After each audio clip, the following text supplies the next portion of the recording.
Bonjour, dans ce dernier chapitre de thermodynamique, nous allons étudier l'équilibre de fluides, donc liquide ou gaz, et notamment la manière dont la pression évolue à l'intérieur de ces fluides. Pour commencer, comme d'habitude, nous allons voir deux petites définitions. Alors imaginons qu'on ait un fluide qui est à l'équilibre et qu'on considère un volume V de ce fluide, peu importe sa taille.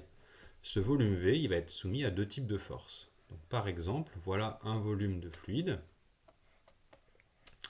et on va distinguer dans les forces qui s'appliquent sur ce volume, premièrement ce qu'on va appeler les forces volumiques.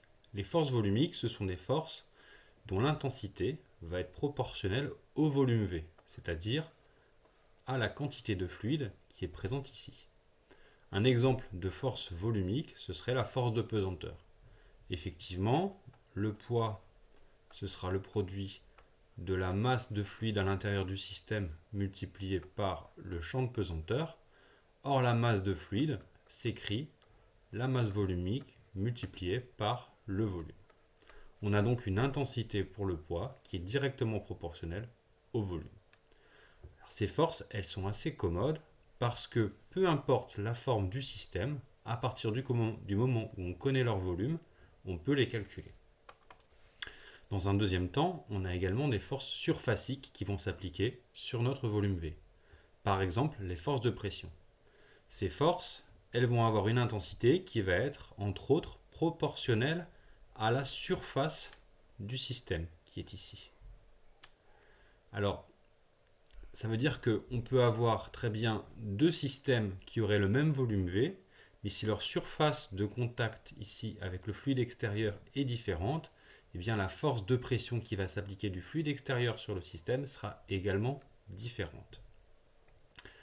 Alors ces forces-là, elles sont un petit peu plus compliquées à étudier que les forces volumiques, notamment parce qu'on l'a vu dans le premier chapitre de thermodynamique, la force de pression, par exemple, elle est localement perpendiculaire à la surface de séparation, comme ça. Et donc, vous voyez que si on a une surface qui est un petit peu compliquée, comme celle que j'ai dessinée ici, eh bien localement, la force de pression va prendre des directions qui sont à chaque fois différentes. Et lorsqu'on voudra calculer la force de pression totale qui s'exerce sur notre système, on va devoir sommer plein de petits vecteurs qui sont dans des directions différentes. Et ça, c'est pas très pratique. Alors dans cette partie, ce qu'on va voir, c'est que pour certaines forces surfaciques, et ici on va s'intéresser particulièrement à la force de pression, eh bien on va pouvoir réécrire mathématiquement ces forces de manière à ce qu'elles se comportent comme des forces volumiques. Alors pour faire ceci, j'ai considéré au milieu d'un fluide un petit volume V de forme parallélépipédique. Ce volume, je le considère comme infiniment petit. Il va être centré sur un point M de coordonnées x, y, z. Et je vais noter ces coordonnées sur les directions x, y et z. Excusez-moi, je vais noter la longueur de ces arêtes. Sur cette direction, je vais noter ça dz. Sur cette direction, je vais noter dy. Et sur cette direction, je vais noter dx. Alors, ce parallélépipède de fluide qui est au milieu d'un autre fluide, il va être soumis à des forces de pression. D'accord ? On imagine comme si on avait des petites parois ici, et donc le fluide qui est là va taper sur les parois. Il va être donc soumis à 6 forces qui concernent les 6 parois qui sont dessinées. Alors, c'est des vecteurs que vous voyez en noir ici, donc force gauche-droite sur la direction Y, en haut, en bas sur la direction Z, et vous avez deux forces supplémentaires sur les parois de devant et de derrière que je n'ai pas représentées pour que le dessin soit lisible. La force qui va s'exercer sur cette face-là, par exemple, vous voyez qu'elle va s'exercer de la droite vers la gauche, et cette force, je l'ai appelée F de Y plus dy sur 2. Alors, en effet, au centre du cube, on est aux coordonnées x, y, z. Donc sur cette face-là, on est situé à une distance dy sur 2 supplémentaire sur le vecteur uy, d'où la notation qui est ici. Sur la face de gauche, c'est la même chose, mais dans le sens moins y, donc on est à l'ordonnée y moins dy sur 2.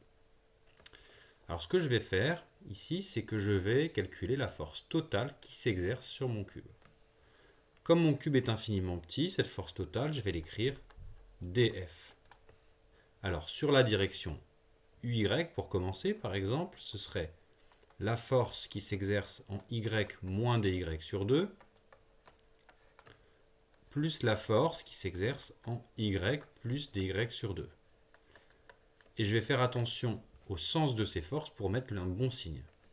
Donc on voit que la force qui s'exerce sur la face de gauche, donc celle-ci, elle s'exerce dans le sens plus Y, donc j'aurai plus F de Y moins dy sur 2. Et celle-ci s'exerce vers la gauche dans le sens moins Y, donc je vais écrire moins F de Y plus dy sur 2. Et cet ensemble est porté par la direction UY. Je vais faire la même chose sur la direction UZ, donc je vais avoir un terme F de Z, excusez-moi, F de Z moins dz sur 2 et F de Z plus dz sur 2. Donc de la même manière, avec le choix d'axe que j'ai fait, on voit que la force du haut s'exerce sur la direction moins UZ, donc j'aurai un moins ici, et la force du bas sur la direction plus UZ. Donc j'aurai ce résultat-là.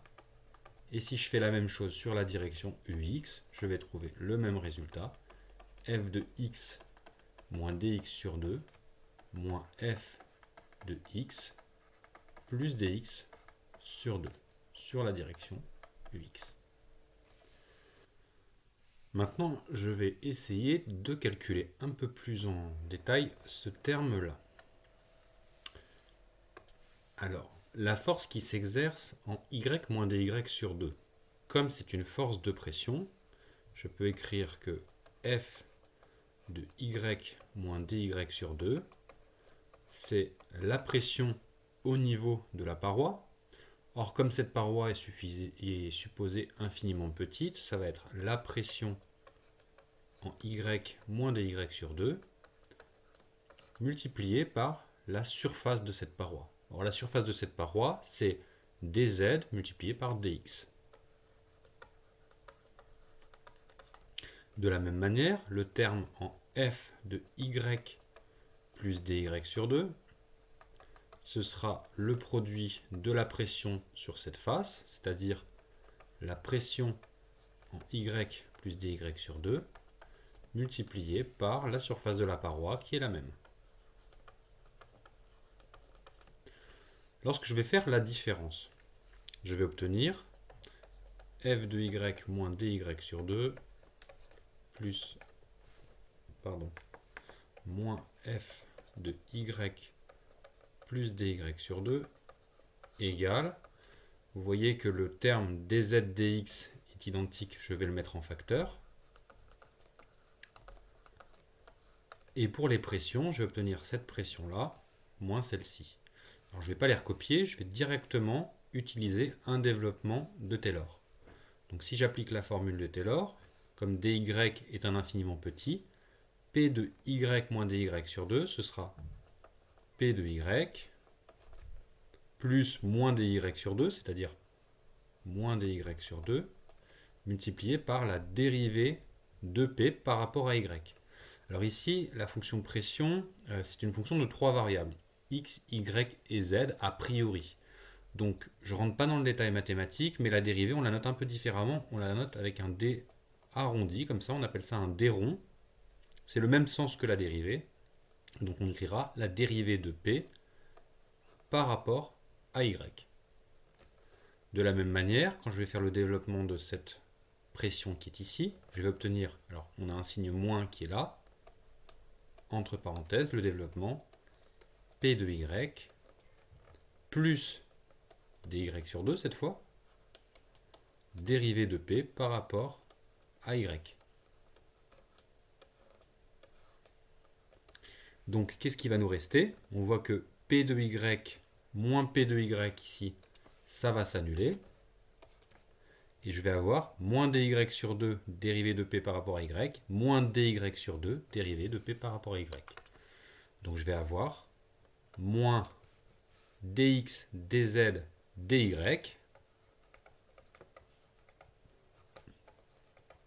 multiplié par la dérivée de P par rapport à Y. Et donc ce terme-là, avec le vecteur Y, s'écrira moins, ça c'est le volume de mon cube, donc je vais noter dV, d rond P sur d rond Y.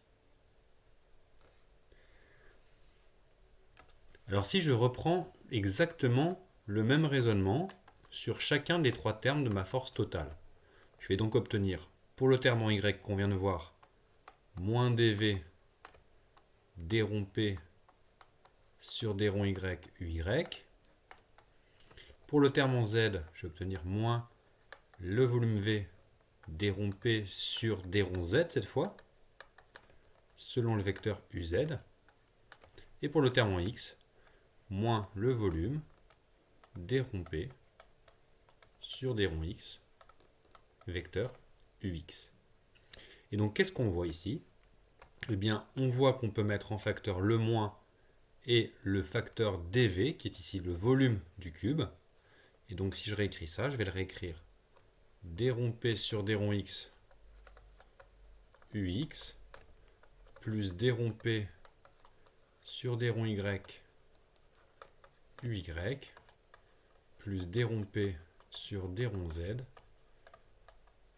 UZ multiplié par le vecteur, par le terme dV.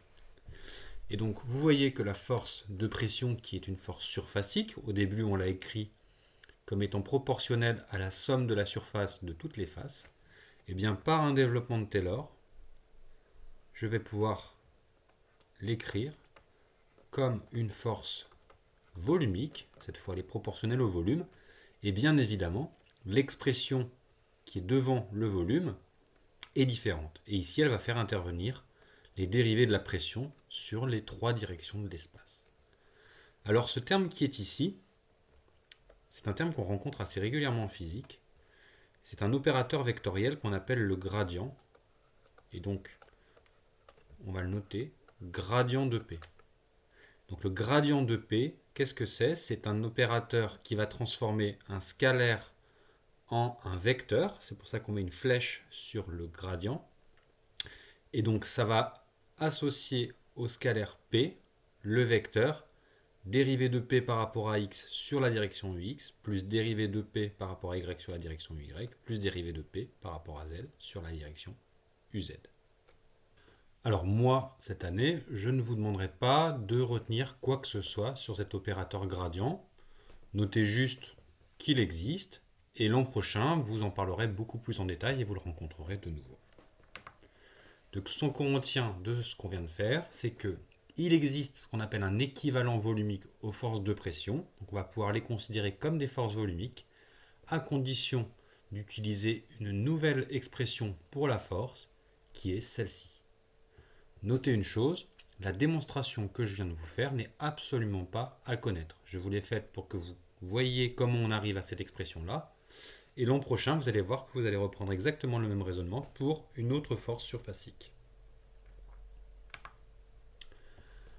Alors le but du jeu maintenant, c'est d'essayer de voir ce qu'on peut dire de la pression dans un fluide qui est à l'équilibre. Donc on va considérer un fluide qui est à l'équilibre. Donc on imagine qu'on a un fluide un peu partout dans l'espace et on va isoler un petit volume V de fluide qui va être notre système. Et ce volume V de fluide, on va considérer qu'il est à l'équilibre. Et donc on va faire un simple bilan des forces pour regarder un petit peu ce qu'on peut dire de cet équilibre. Donc dans mon système volume V, que je vais étudier dans un référentiel qui est galiléen, par exemple le référentiel terrestre, si je fais un bilan des forces, qu'est-ce que je vais avoir? Bien déjà, ce volume V, il est soumis à la pesanteur.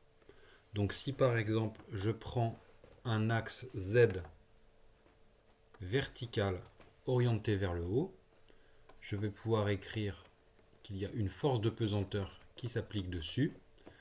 Et cette force, alors je vais prendre un volume en fait infiniment petit, que je vais noter dV, elle va s'écrire dP égale la masse de mon petit volume, donc c'est la masse dm sur le vecteur g. Or la masse dm, je peux écrire que c'est la masse volumique de mon système, multipliée par son volume dv. Et si je remplace le vecteur g en projetant sur la direction uz, je vais obtenir g selon moins uz. C'est-à-dire moins mu g dv sur uz.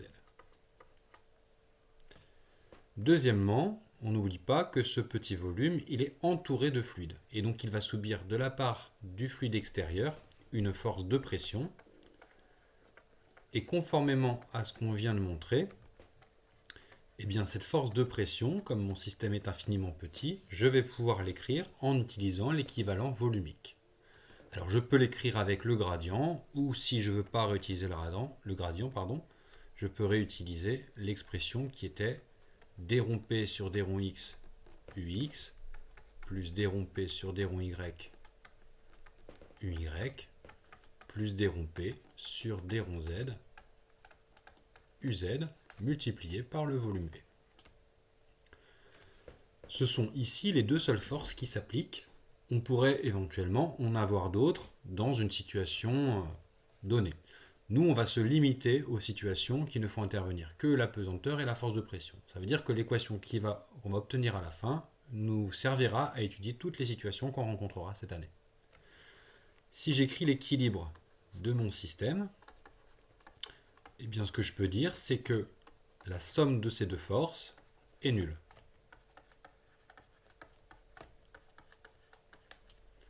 Et donc, je vais pouvoir, en projetant sur les trois directions de l'espace, obtenir trois équations. Donc, on avait pris tout à l'heure un axe Y comme ça vers la droite et un axe X comme ça.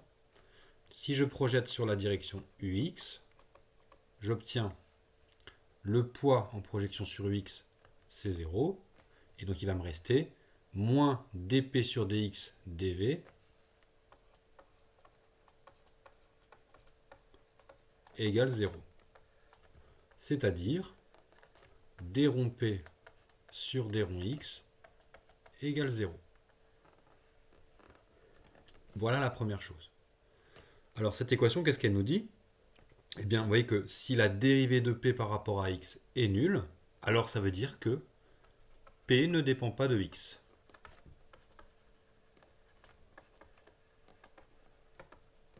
Donc la pression qu'on avait supposée a priori dépendante de la variable x, dans cette situation, parce que la pesanteur est une force uniquement verticale, ne dépendra pas de la variable x.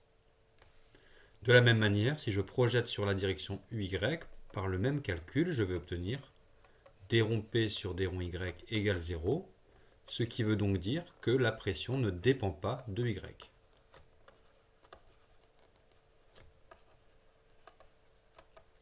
Donc ça veut dire que lorsqu'on se déplace dans un plan horizontal, la pression est la même en tout point. La pression, en fait, ne va varier que sur la direction z, donc uniquement lorsque l'altitude varie. Comment est-ce qu'elle varie? Eh bien, si je projette sur la direction uz la condition d'équilibre, je vais obtenir cette fois dp qui aura une projection non nulle, moins mu g dv. Au niveau de la force de pression, je vais avoir moins, alors, d rond p sur d rond z dv égale 0. Vous voyez que ici, on a le dv qui se simplifie. Et comme on vient de montrer que la pression ne dépendait pas de x et ne dépendait pas de y, eh bien la fonction p qui a priori est une fonction de trois variables n'est en fait une fonction que d'une seule variable qui est z. Et donc la notation avec le d rond qu'on avait utilisé, eh bien on peut s'en passer, on peut revenir à la notation usuelle, c'est-à-dire dp sur dz égale, si je passe ce terme de l'autre côté, moins mu g.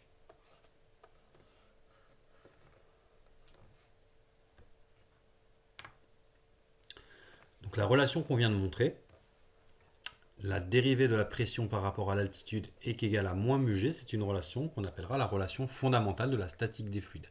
C'est la relation qui sera le point de départ de tout ce qu'on va voir dans la suite de ce chapitre. Encore une fois, la démonstration que je viens de faire n'est pas à connaître. Vous, je vous demanderai uniquement de connaître ce résultat-là et de pouvoir le mettre en application.